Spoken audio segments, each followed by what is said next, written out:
Have you ever felt like the invisible child in your own family? Have you watched your sibling receive everything while you got the leftovers?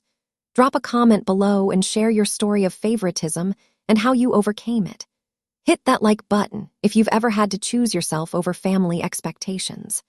Your journey matters, and sharing it reminds all of us that self-worth isn't measured by how others treat us. Now let me tell you about the Christmas that finally opened my eyes. I sit cross-legged on the hardwood floor of my parents' Boston living room, surrounded by torn wrapping paper and the artificial pine scent of Christmas morning. My sister Brooke twirls her manicured fingers around a set of shiny Audi keys, the metal catching the twinkling lights from the tree as she spins like a teenager instead of a 30-year-old woman. "I can't believe it," she squeals, bouncing on her toes. "My own Audi." Dad beams at her with unfiltered pride, Mom clasping her hands beneath her chin like she's witnessing a miracle. The car sits in the driveway of Euros, a glossy silver testament to parental devotion, complete with an enormous gold bow that probably cost more than what they spent on my entire Christmas.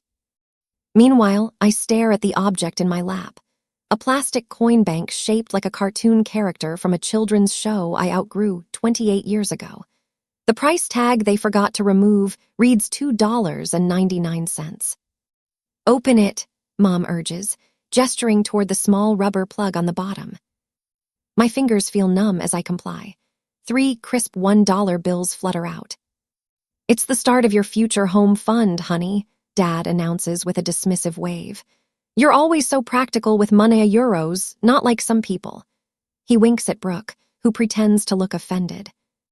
The silence stretches like taffy between us until Mom fills it. Brooke needs reliable transportation for her new photography clients. Those creative types expect a certain image, you know. Brooke drops onto the couch beside me, her expensive perfume clouding my senses. "Don't worry, Cisa Euros, I'll drive you around whenever you need." She pats my knee with patronizing gentleness. "Your little Honda must be on its last legs by now." The Honda that carried me through 8 hours of mountain roads yesterday. The Honda I paid off myself 4 years ago. The Honda that's more reliable than any relationship in this room. I can't breathe. 36 years of moments just like this one crystallize in my mind with perfect clarity. This isn't an anomaly of euros, it's the pattern of my entire life. Just this morning, I had carefully wrapped their gifts. A leather portfolio for Dad that cost 3 weeks' salary, the gold earrings Mom had admired in a Seattle boutique window, the professional lighting kit Brooke had casually mentioned wanting a euros, all purchased by setting aside a little from each paycheck for months. I'd rehearsed my announcement during the entire drive down from Seattle. Lead architectural designer. The promotion I'd earned through nights and weekends of extra work, designing commercial spaces that would serve communities for generations.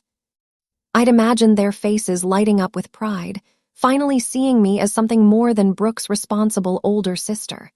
"Maybe this Christmas will finally be different," I'd whispered to myself at each rest stop, at each gas station, at each mile marker.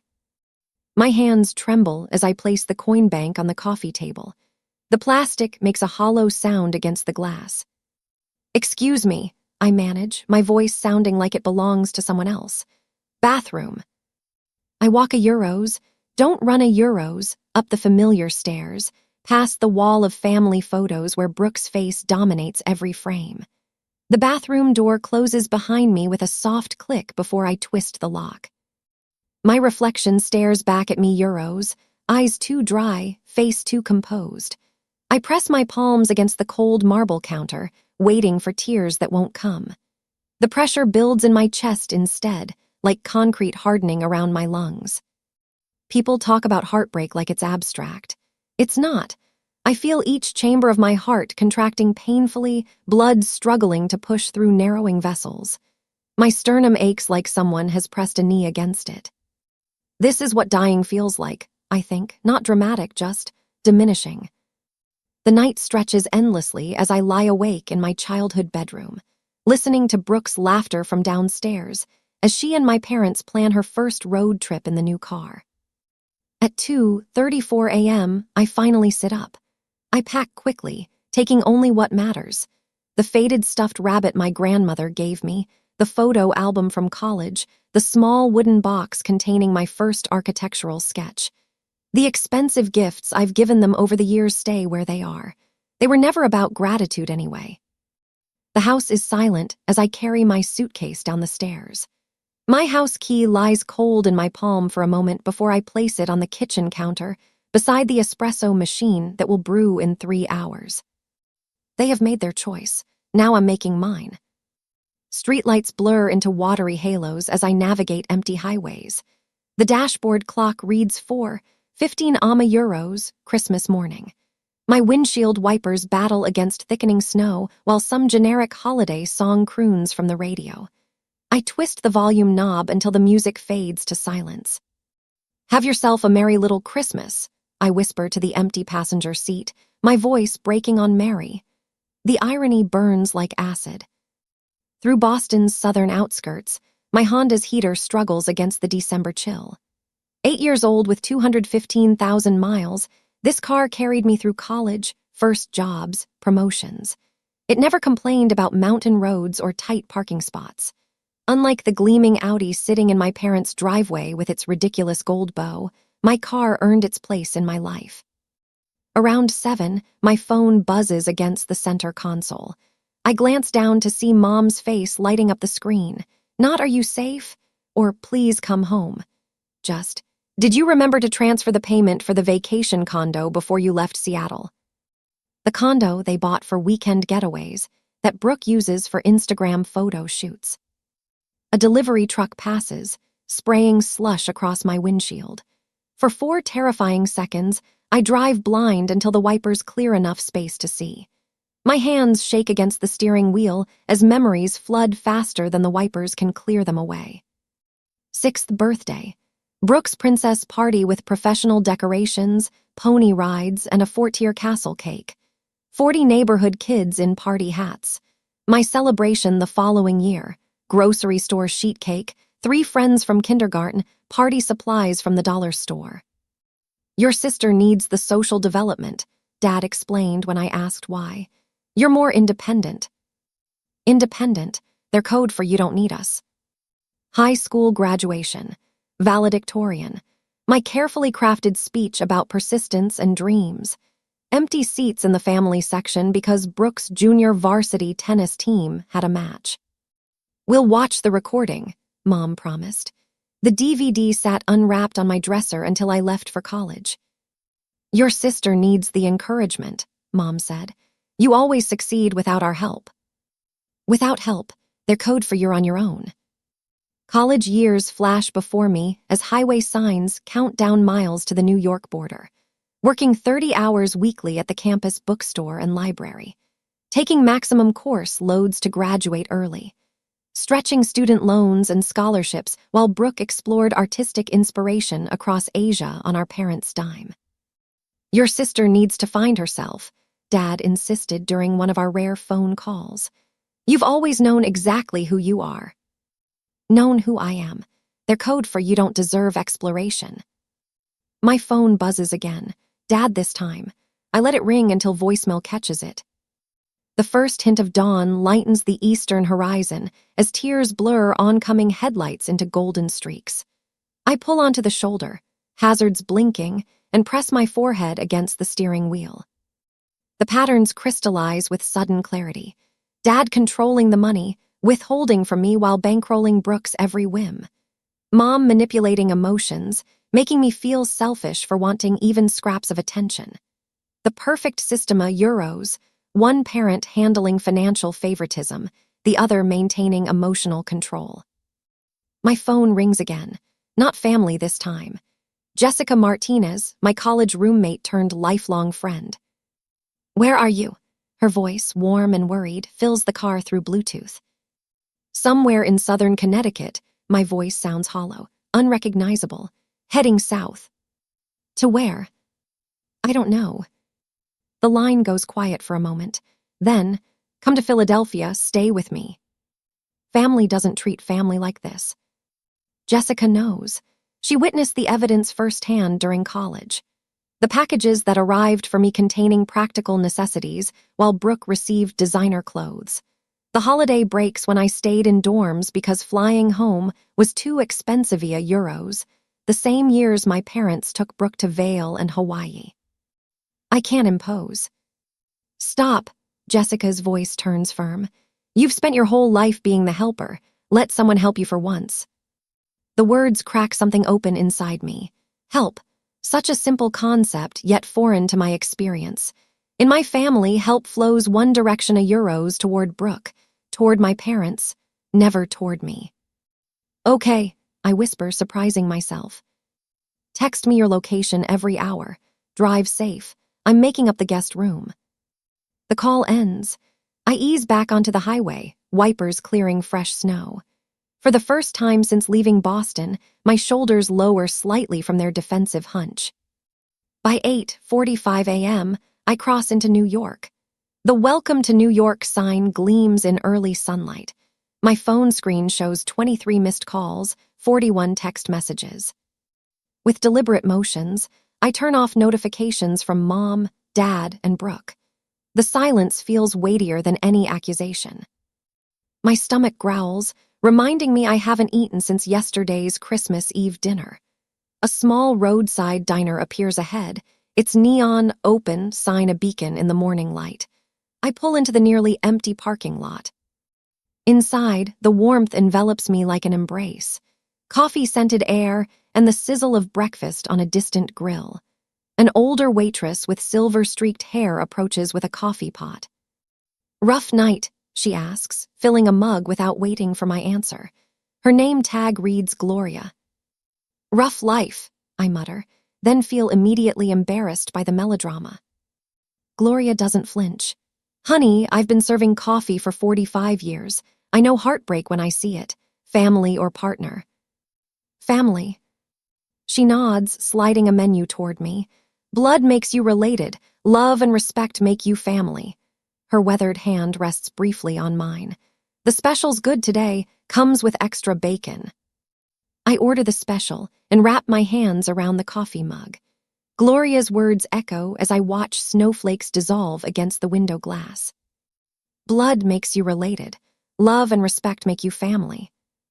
For 36 years, I've been related to the Harrison family. Perhaps it's time to find out what being part of a real family feels like. 4 weeks later, I'm staying with my friend in Philadelphia. My phone vibrates against the nightstand for the 15th time this morning. Dad's number. Again. I count to 10 before silencing it, adding his call to the growing cemetery of voicemails I refuse to resurrect. The first week, their messages held confusion. The second, concern. Now, in week 4, they've evolved into something darker, euros, manipulation wrapped in parental authority. Sophia Marie Harrison.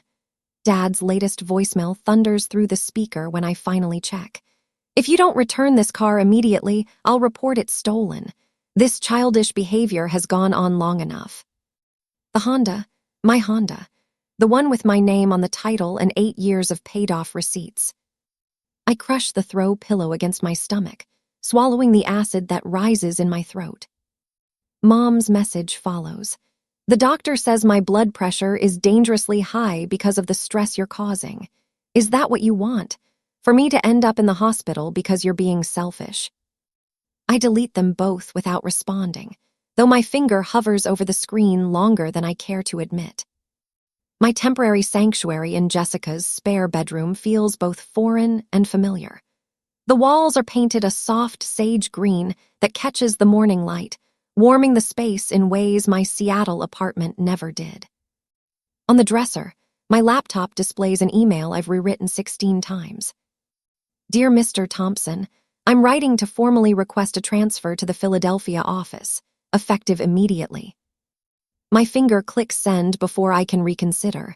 No family connections, no favors called in, just my work record, my reputation, my worth as an architectural designer. 4 hours later, the approval arrives in my inbox, just like that, as if I've always been capable of creating my own path. You got it! Jessica appears in the doorway, reading my expression. Her dark hair frames a face lined with genuine happiness for me. The concept still feels foreign to Euros, someone celebrating my accomplishments without making them about themselves. I start Tuesday, I confirm. Now I just need to find a place. Jessica grins. Already called my friend Sarah from book club. She manages apartments in Center City, rent control, safe building, 15-minute walk to your new office. You didn't have to. I wanted to. She cuts me off, dropping onto the bed beside me. Friends help friends, no strings attached. Novel concept for you, I know. The words hit their mark. No strings, no obligations, no scorekeeping.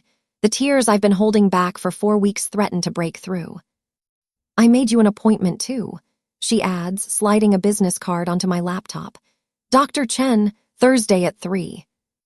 The card reads, Patricia Chen, LCSW, Family Systems Therapy. I'm not crazy, I whisper. No, Jessica agrees. But you've been carrying something heavy for a very long time. It might help to put it down somewhere safe. On Thursday afternoon, the therapist's office smells like lavender and old books. Dr. Chen wears reading glasses on a leather cord and comfortable shoes that make no sound on the carpet. She doesn't rush to fill silence as a Euros, just waits while I struggle to form words that have never been spoken aloud. Favoritism, I finally say, the word hanging between us like a newly discovered truth. My entire life. And how did that make you feel? She asks. Like I was worth exactly $3, I answer. Later that week, the apartment Sarah shows me is small a Euros, 700 square feet with a kitchenette barely wide enough for a refrigerator. But the windows face east, catching morning sunshine that spills across hardwood floors. It's mine by nightfall. I buy a futon, a lamp, and a small desk. Nothing more. The emptiness feels intentional rather than impoverish at a Euros, space to grow into. Jessica drags me to a community center the following Saturday. Painting class, she announces. You need something that isn't work or therapy. I protest until my brush touches canvas, feeling the paint yield and blend. The instructor, a woman with silver hair and paint-spattered jeans, stands behind me. Don't force it, she murmurs. Listen to what it wants to become. My fingers tremble as they create something from nothing. By class end, I've created a small, imperfect abstract with uneven colors. It's hideous and beautiful and entirely mine. The first video call comes 5 weeks after Christmas. I answer on the 4th ring, steeling myself against the familiar surge of guilt their faces trigger. Where have you been? Dad demands immediately. His face fills the screen, red with indignation. Your mother has been worried sick. Behind him, Mom dabs at eyes that remain strategically dry. Philadelphia, I answer calmly. I transferred offices. Without discussing it with us first, Mom interjects, pushing into frame. How could you be so inconsiderate? The old pull tugs at my chest a Euros, apologize, placate, make it right. But Dr. Chen's words echo. Your feelings are valid. Their reactions belong to them, not you. I needed space, I say instead. Space from what? Dad barks. From family, from responsibility, from growing up. From feeling invisible, I reply, surprised by the steadiness in my voice. From being valued less than Brooke, from trying to earn love that should have been freely given. Mom's tears flow instantly, right on cue. How can you say such hurtful things? We've always loved you both the same. I'm not responsible for your feelings anymore, I tell her. The words feel like stones I've been carrying in my mouth for years, finally released. I'm responsible for mine. Dad slams his palm against the table. This conversation is over until you're ready to apologize. Then I guess we're done talking, I answer and end the call. In days to come, the rumors reach me through LinkedIn messages and texts from former coworkers. According to family lore, I've had a mental breakdown. I'm living in poverty. I've joined a cult. Brooke's Instagram shows her looking concerned in tastefully filtered photos, captioned with vague references to family heartbreak and praying for those struggling with mental health. My new coworkers know nothing of this narrative. They see only my worka euros, the precision of my designs, the innovation in my concepts. When Brooke shows up unannounced at the office reception 12 days later, Jessica happens to be dropping off lunch. She's in a meeting, Jessica informs her coolly, and she'll remain in meetings indefinitely for uninvited visitors. My therapy group meets Wednesday evenings in a community center that smells of coffee and old paint. 9 strangers connected by similar wounds. Family doesn't get a pass just because they're family, says Raymond, a 62-year-old teacher who hasn't spoken to his sister in 15 years. Love without respect isn't love, it's possession. The words settle in my chest like truth. 7 months after Christmas, my apartment has transformed. Paintings line the walls, each piece more refined than the last. A proper bed has replaced the futon. The promotion to senior designer came with a raise that ended any lingering financial anxiety. On my bookshelf sits the plastic coin bank. I filled it with crisp $3 bills a euros, ones I've printed and cut myself, one for each week of freedom. Not as punishment, but as a reminder. Sometimes the smallest betrayals reveal the largest truths. The first holiday season approaches with both dread and relief. No presents to buy that won't be appreciated. No performances to maintain. No diminishment to endure. Just me, in a space I've created, becoming someone I'm finally learning to value. Worth far more than $3. A month later, the cream-colored envelope sits on my kitchen counter like a landmine. 4 days it's been there, untouched. Cousin Emily's wedding invitation. My name in swooping calligraphy, Sophia Harrison. No, +1. Just me, expected to return to the fold unaccompanied. What are you thinking? Dr. Chen asks, her office chair creaking as she leans forward. I trace the edge of the armrest, counting the brass tacks one by one. I'm going. Her eyebrows rise slightly. That's a change from last week. On my terms, I add quickly. I've booked a room at the Marriott 5 blocks from the venue. Dad called 3 times, insisting I stay at their rental house with everyone. And what did you say? Nothing. I smile, remembering the satisfaction of letting his voicemail fill with increasingly desperate messages. The boundary is the message.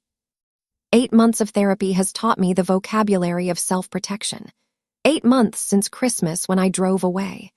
8 months of rebuilding myself, 1 therapy session, 1 painting class, 1 peaceful evening alone at a time. During the session, my phone buzzes.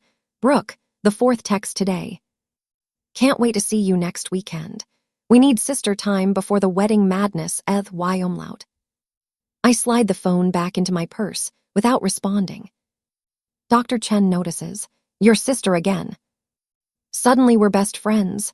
I laugh, but it comes out hollow. She never texted this much when we lived in the same city. What do you think she wants? A ride from the airport. Money. The old Sophia who carried her emotional baggage along with her actual luggage. I run my fingers across the fabric swatch on my Lapa euros, deep burgundy silk for the dress I've commissioned. 4 fittings to ensure it hangs perfectly. The color of confidence, not reconciliation. They've enlisted flying monkeys, I tell Dr. Chen. Uncle Steve called last night about how families need to stick together. Aunt Linda emailed about forgiveness being divine. Even Emily's fiancé Tilda Copyright sent a Facebook message. They're coordinating. And how does that make you feel? Before therapy, I would have said fine. Always fine. Instead, I trace the physical truth of my emotions euros, the tightness in my throat, the cold sweat along my hairline, the slight tremor in my fingers. Terrified, I admit, but also ready. Later that evening, I spread the seating chart Emily accidentally included in a group email across my kitchen table. There I am euros, placed between my parents, directly across from Brooke, the family tableau restored. I reach for my phone. Emily, it's Sophia. I have a small request about the seating arrangements. Friday arrives with Philadelphia fog that burns away as my train pulls into the station. The rehearsal dinner location glows warm against the twilight sky. I stand on the sidewalk, touching the smooth stone bracelet Jessica gave me before I left. "Strength isn't about not feeling fear," she'd said. "It's about feeling it and walking forward anyway." I straighten my shoulders and pull open the heavy wooden door. Conversations halt mid-sentence. Heads turn. My mother's hand flies to her throat. My father's drink pauses halfway to his lips. I've changed. The Sophia who fled at Christmas was a shadow. This woman in tailored black pants, burgundy silk blouse, and heels that announce each step with authority is solid. Present. The silver hoops in my ears catch the light as I scan the room, nodding acknowledgments without rushing toward anyone. Brooke approaches first, arms outstretched, but something is different. The designer bag is gone, the highlights in her hair have grown out. Her smile seems strained rather than entitled. "You look amazing," she says, embracing me briefly. "Thank you." I step back, maintaining the space between us. "How's the Audi treating you?" Her eyes dart away. "I had to sell it. Got a used Civic, more practical, you know." Beyond her shoulder, I spot my parents huddled with Aunt Linda. Mother dabs at her eyes with a cocktail napkin. Father's shoulders slump forward in a posture I've never seen before. Cousin Maya appears at my elbow, wine glass in hand. "God, am I glad you're here," she whispers. "You wouldn't believe the drama since Christmas. Your parents are selling the House of Euros medical bills, they say, but everyone knows they've been floating Brooke for years." Reality finally caught up. Before I can respond, a server circulates with champagne. I take a glass, watching the bubbles rise and burst against the surface. Just like the family storiessa Euros, what rises eventually pops. Uncle David approaches, clasping my free hand. "You're looking well, Sophia. That job in Philadelphia must agree with you." "Senior designer now," I say, the words still tasting new on my tongue. His eyes widen. "No kidding, that's wonderful." More relatives orbit toward me throughout the evening. Cousin Michael confesses he always noticed how differently I was treated. Aunt Linda hugs me too tightly, whispering, "Your father lost his job 4 months ago. Your mother's on medication." I absorb each revelation with the strange detachment of someone watching waves break against a shore from which they've retreated to higher ground. My father corners me during cocktail hour, bourbon heavy on his breath.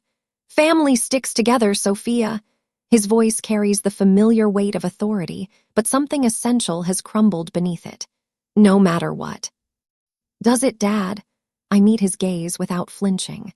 "Or do some family members stick together while others get pushed aside?" His face reddens. "We've always supported you." $3 in a coin bank. The words come out softer than I expected, but they land with precision. "That was your definition of support." He opens his mouth, closes it, then walks away. In the ladies' room, my mother appears beside me at the sink, eyes swimming with tears. "We miss you so much," she says, reaching for my hand. I continue washing my hands, the soap slippery between my fingers. "I miss who I thought you were, too." Back in the main room, Brooke pulls me onto the terrace. The evening air carries the scent of jasmine from the garden below. "The Audi got repossessed," she blurts out. "I'm drowning in debt. Photography clients dried up. Dad can't help anymore." Her voice cracks. "I don't know how to do this, Sophia. I never learned how to stand on my own." The confession hangs between us. 8 months ago, I would have immediately offered solutions, money, a place to stay. The old Sophia would have added this burden to her collection. Instead, I place my hand gently on her arm. "That sounds really hard, Brooke." I feel compassion without responsibility a euros, a distinction that took months of therapy to learn. "I'm sorry you're going through that." Her eyes widen slightly at my response euros, compassion without rescue. "I can help you create a budget," I offer, "but I can't fix this for you." Over her shoulder, I see Emily in her pre-wedding glow, surrounded by bridesmaids. Tomorrow will bring its own challenges. But tonight, standing on this terrace with the weight of family expectations sliding off my shoulders like water, I realize I'm no longer afraid. I am the woman who walked away from a lifetime of diminishment, who built a life from the foundation up. Whatever comes next, I'll face it standing firmly on the ground of my own making. 1 year later, on Christmas, the sunshine spills across the hardwood floors of my Philadelphia apartment as friends gather around a table that actually belongs to me. The scent of rosemary and thyme from the roasting turkey mingles with laughter euros, real laughter, not the strained kind that used to echo through my parents' house. To Sophia, Jessica raises her glass, her dark hair catching the light from the window. Who designs spaces better than anyone I know euros, both at work and in life? My cheeks warm at the toast. 1 year ago today, I placed a house key on a counter and drove away from everything familiar. Now I stand in an apartment filled with people who choose to be here, surrounded by paintings I created with my own hands. And to lead designer Harrison, adds Marcus, his fingers brushing mine under the table. His touch still sends electricity through me euros, not the lightning strike of infatuation, but the steady current of something building toward permanence. Marcus understands deadlines and creative vision euros, a landscape architect who values sustainability in design and relationships alike.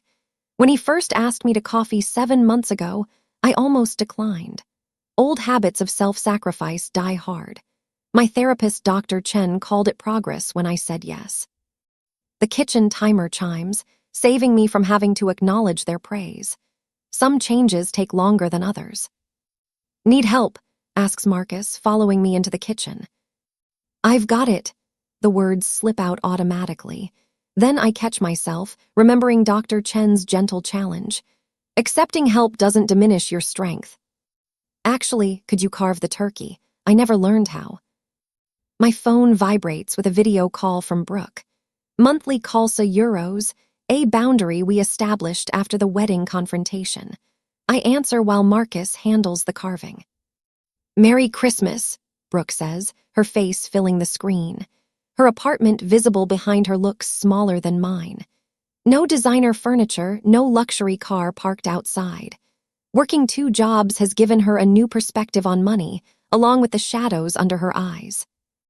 You look happy, she says, voice softer than it used to be. Your place looks beautiful. It feels like home. I angle the camera to show my art studio in the spare bedroom euros, once blank canvases now transformed into paintings that line the walls. How are Mom and Dad? Dad's 90 days sober Tadia euros, he wanted me to tell you. The AA meetings are helping. He's different when he's not drinking.